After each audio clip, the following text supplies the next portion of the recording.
እሺ ስምሽ ምንድን ነው? አትበይ። ስሜ ማርታ ይባላል። ይባላሉ ምናምን አይሰራም። ማርታ ብቻ። እሺ ጾታሽ? ጾታዬን እኮ አይቶ መገመት ይቻላል። እንደዚህ የሚባል ነገር የለም። ሳያዩ ያማኑ ብፁዓን ናቸው ሲባል አልሰማሽም? አሳይኝ። አሳይኝ? አትበይ። ተነስና አሳይ። ምን ዝም ብሎ መገመት አይቻልም? አይቻልም። እንደዚህ የቁም ግምት ትተናል። ወንድም ሴትም እኮ ሱሪ ይለብሳል። እሱ ነው እኮ ግራ ያስገባን እኮ እሱ ነው። ወንድ ነሽ ብለሽ ደግሞ ሌላ ጊዜ ልትወዳደሪ ነው? ጾታሽን አሳይ። ምኑን ነው የማሳየው? ጾታሽን አታሳይም? ምኑ? ጾታሽን አታሳይም? አንድ አታሳይም? ሁለት አታሳይም? ሶስት ውጪ ውጪ። አላሳይም።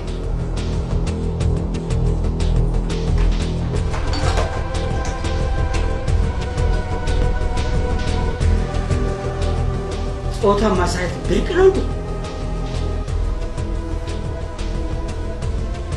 ባትል ተራኛ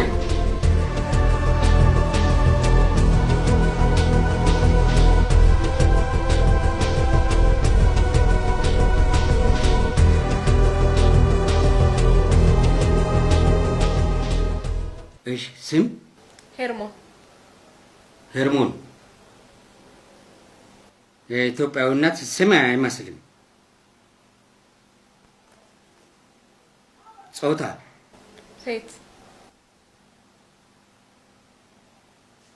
እሱ በኋላ ይጠራል። እድሜ? 13። ትንሽ አልበዛ? የምታሻሽው ነገር የለም? ምን ነው በዛ? ጉድ ሳይፈላ እውነቱን ትናገራለሽ። እውነቴን ነው። ያመንሽውን ግን ጽፈር።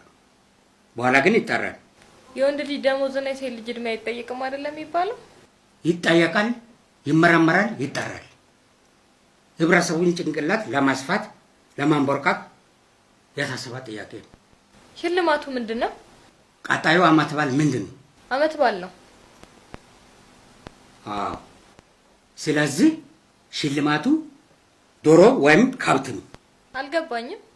አይሽ በእናትሽ በኩል ሴት ነሽ። ዶሮ ብንሸልምሽ ጥያቄ ቁጥር 1 የዶሮ ብልት ስንት ነው? 12። የወንዱን ነው የሚልሽ። 12። የኔ ብልት ስንት ነው? 1 ነው። የዶሮ ብልት 1 ነው። አይሽ ዝም ብለሽ አንቺ እንደ ፓረስ ዝም ብለሽ አትጋልቢ። ጥያቄዎቹን እኮ ዞር ዞር ብለሽ መመለስ አለብሽ። እንደዚህ አይነት ግራ ማጋባ ጥያቄዎች ነው የምንጠብቀው። ተጠንቅቃችሁማ ማወቅ አለባችሁ። ይሄን ገባሽ? እሺ ጥያቄ ቁጥር 2 ዓለምን ለመጀመሪያ ጊዜ የዞረው ማን ነው? ማጀላን አይደለም፣ ንፋስ። ጥያቄ ቁጥር 3 የቤት እንስሳ እና የዱር እንስሳ ተመሳሳይ የሆኑትን ሁለቱን ግለጽ። ድመትና ነብር። አይደለም። የቤት አህያ አለ፣ የዱር አህያ አለ። እሱን ለማለት ፈልጌ ነው። ማለት የትራፊክ መንገድ ላይ ዘብራ አይነት ከለር ያለው ማለት ነው። ጥያቄ ቁጥር 4 የግሪኩ ፈላስፋ አባባሎች አንዱን ጥቀስ። እኔ የማውቀው አለማወቄን ነው። እኔስ? ጥያቄ ቁጥር 5 ስፖርት ድሮግባ ስንት ጎል አገባ? ለምን አገባ? ማን አገባ ብሎት ነው? ይቅርታ፣ እኔ የምለው ይሄ ነገር ጠቅላላ እውቀት ነው ጠቅላላ ድርቀት? ድርቀት ብትይ ምን ትዝ አለኝ? የጭንቅላት ድርቀት አለ፣ ሆድ ድርቀት አለ። ይቅርታ እርስዎን አንድ ጥያቄ ልጠይቅዎት? ይቻላል፣ ጠይቂኝ። የሬዲዮ ሞገድ ለመጀመሪያ ጊዜ ፈለሰፈው ማን ነው? ታይ እንደዛ አይነት ጥያቄ አትጠይቂ።